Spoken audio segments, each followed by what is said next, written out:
Hunting ground in the city, yan ang nga bang may tatawag ngayon sa UP Lagoon? Bakalat kasi sa social media ang larawan ng isang uri ng migratory bird na umano'y hinuli at pinatay roon. Saksi si Lay Alves. Hindi lang tambayan sa gitna ng UP Diliman Campus, ang UP Lagoon, sanktuaryo rin ng iba't ibang halaman at hayop. At hunting ground pa nga kung paniniwalaan ng ipinost ng litratong ito sa Facebook. May nakakita raw sa tatlong lalaking ito kahapon nang hulihin at patayin ng ibon na ito.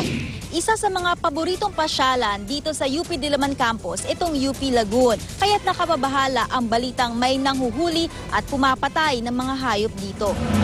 Inabutan pa ng UP Police ang ibong nakasabit sa lagoon kaninang hapon. Inimbitahan nila ang ilan sa mga lalaki sa litrato na kilala raw nila dahil regular na nangangalakal sa campus. Kinawakan po na estudyante, pipicturan daw po.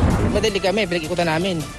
Wala pala, patay pala. Mga isda, talangka at kangkong lang daw ang kinukuha nila sa lagoon para kainin.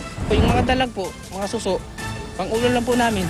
Ayon sa UP Police, mukhang may tama ng airgun sa pakpak ang ibon. Bawal naman daw ang anumang klase ng baril sa campus. Malabo dito na dito yan binarel. Dahil sa aking pananaw, tama ng airgun yung ibon na yan at maaring sa ibang lugar nangyari yan at dito lang bumaksak.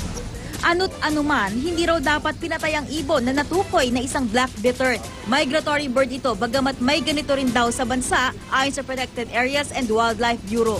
Bawat isang species po na natatagpuan dito sa atin, meron silang role na ginagampanan. So kapag nababawasan sila, meron disruption na mangyayari dun sa ecosystem natin.